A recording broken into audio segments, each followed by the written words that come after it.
question number 5 তলৰ সংখ্যাবোৰ কি ধনাত্মক সূচক ৰূপে প্ৰকাশ কৰিব লাগে হল ফাৰ্স্ট কুৱেশ্যন আছে কি 2 to the power -3 and -7 whole to the power -3 so ইয়াত চাও ওপৰৰ কিটা সেম আছে মানে -3 -3 সো আমি একো কৰিব নালাগে এটা এটা ফৰ্মুলা আছে কি a to the power -m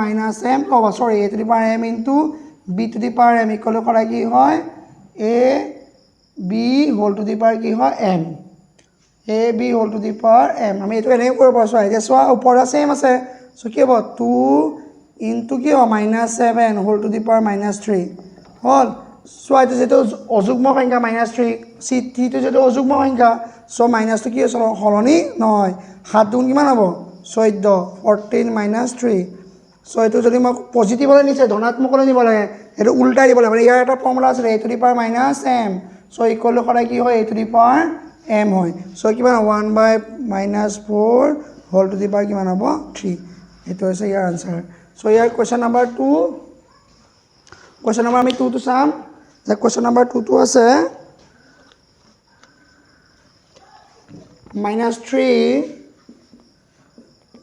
-3 whole to the power -4 into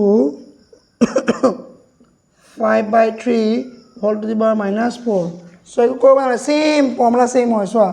এটো কিমান হ'ব -3 into কিমান হ'ব 5/3 সো a3 কি হ'ল কেনসেল সো ওপৰ যেটো সেম আছে কি হ'ব -4 হ'ব চোৱা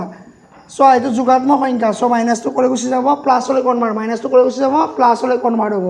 সো কিমান হ'ব -5 whole to the power -4 so এই যেটো যোগাত্মক সংখ্যা মাইনাস তো কি হ'ব উঠি যাব সো এটো হ'ব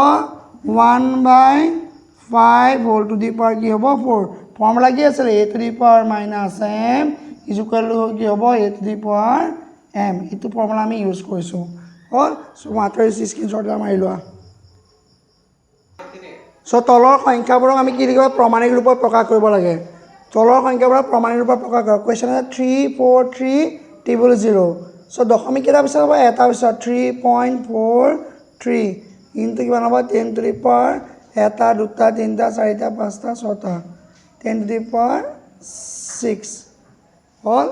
the next question to চোৱা 2 নম্বৰ 10 to the power 6 তো 2 নম্বৰ কোৱেশ্চনটো আছে কি 70040 এটা দুটা তিনটা চাৰিটা তিনটা হল সেম কোৱেশ্চন 7 পইণ্ট কি হ'ব 004 1 2 3 4 5 6 7 8 9 10 হল into 10 to the power 10 হল 3 নম্বৰ কোৱেশ্চন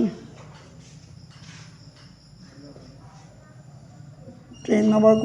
নম্বৰ কোৱেশ্চনটো আছে 0.6 1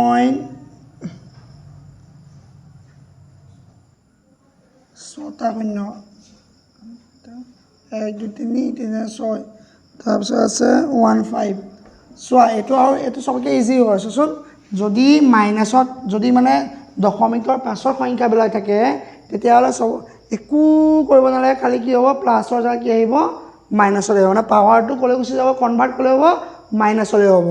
সো কিমান হ'ব 1.5 কাউন্ট কৰা এটা দুটা তিনটা চাৰিটা পাঁচটা ছটা সাতটা ইনটু 10 to the power -7 হল তা কোৱেশ্চন নম্বৰ 4 তলত মই কৈ দিছো চোৱা এটো আছিল 0.4 146 চোৱা কিমান হ'ব এখিনি পা ষ্টাৰ্টিং হ'ব হয় নহয় 1.436 সো ইয়াবা কাউন্ট কৰি কেটা হ'ব এটা দুটা তিনটা চাৰিটা কিমান হ'ব পাঁচটা হল পাঁচটা বুজি পাইছা না চোৱা 1 2 3 4 5 কিন্তু কিমান 10 to the power কিমান হ'ব -5 তলৰ সংখ্যাবোৰ সাধাৰণ ৰূপত প্ৰকাশ কৰা কোৱেশ্চন আছে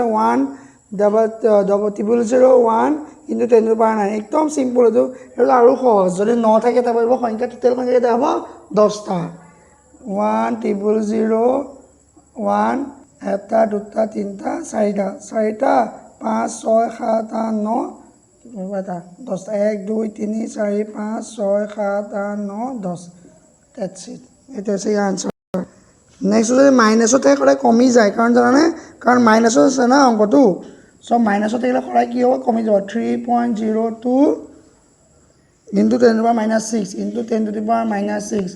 আৰু মাইনাছ দিলে সদায় আগত আহে পিছলৈ মাইনাছ দিলে সদায় ক'লে আহিব আগলৈ আহিব সো আনসাৰ হ'ব কিমান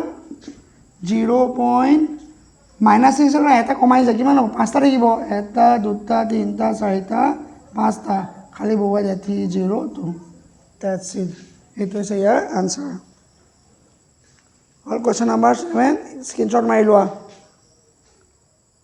সো এমৰ মান নিৰ্ণয় কৰা -3 whole to the power m+1 -3 whole to the power 5 -3 whole to the power 7 so একো নাই কৰা কি -3 ওপৰ কেইটা যোগ হৈ যাব m+1 প্লাছ কি হ'ব 5 আৰু এইফালে কিমান হ'ব -3 হোল টু দি পাৱাৰ কিমান হ'ব 7 সো এইফালে ইমপ্লাইজ সো a - t কি হ'ল কেনসেল গুচি যাব হ'ল লাগিব কিমান m+1 পাঁচে কিমান হ'ব 6 এইফালে থাকিলে কিমান 7 সো m = কিমান হ'ব 7 - 6 সো m = মই কিমান পাই গ'লো 7 ৰ 5 হৈ গ'ল কিমান সো এইটো হৈছে ইয়াৰ আনসাৰ এইটো ফৰ্মুলা আছে কি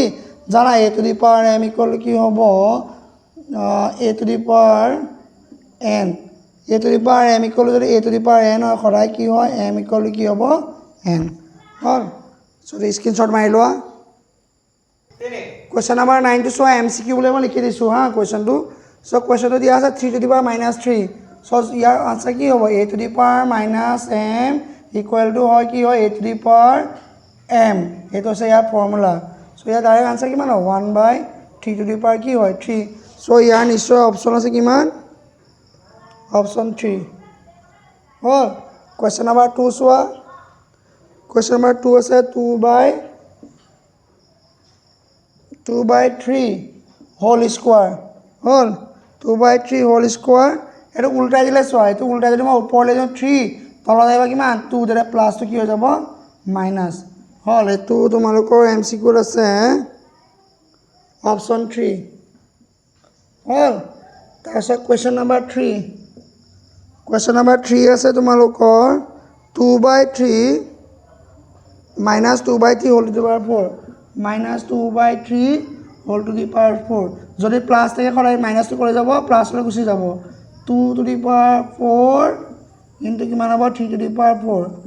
2 পাৱাৰলৈ কিমান হ'ব 16 আৰু 3 পাৱাৰলৈ কিমান হ'ব 81 সো এইটো হৈছে ইয়াৰ আনসাৰ এইটো আনসাৰ হ'ব তোমালোকৰ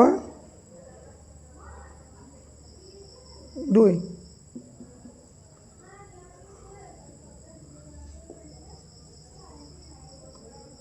Question number 4 0.00 চাৰিটা আছে 64 সো ইয়াৰ আনসাৰ কিমান ডাইৰেক্ট বনাই দিলে কিমান 6.4 ইনটু কিমান হ'ব 10 টু দি পাৱাৰ কিমান হৈ যাব দশমিক দিলে কিমান হ'ব 10 টু দি পাৱাৰ কাৰণ দশমিক এটা দুটা তিনিটা চাৰিটা কিমান হ'ব পাঁচটা 10 two the power -5 so year option আছে কিমান 4 হ'ল 2.03 ইনটু কিমান হ'ব 10 two the power -5 so year answer হ'ব কিমান সো -4 আছে -4 5 থাকিলে সদায় মই কৈছিলোঁ কি এটা কমি যাব কিমান হ'ব এটা দুটা তিনিটা চাৰিটা পিছত বহুৱাই দিয়া কিমান 203 সো এইটো অপচন কোনটো আছে চাই ল'বা এইটো আছে অপচন 2 সো হৈ গ'ল যে তোমালোকৰ ৰিভিজন 3 কমপ্লিট সো আমি ৰিভিজন 4 নেক্সট ক্লাছত ষ্টাৰ্ট কৰিম সো ইয়াত যদি কিবা বুজি চুজি পোৱা নাই তেতিয়া তোমালোকে কমেণ্ট ছেকশ্যনত মোক জনাবা সো মই গোটেইকেইটাৰ কুৱেশ্যনৰ তোমালোকৰ কমেণ্টৰ আনসাৰ দিবলৈ মই ট্ৰাই কৰিম হ'ল সো গুড বাই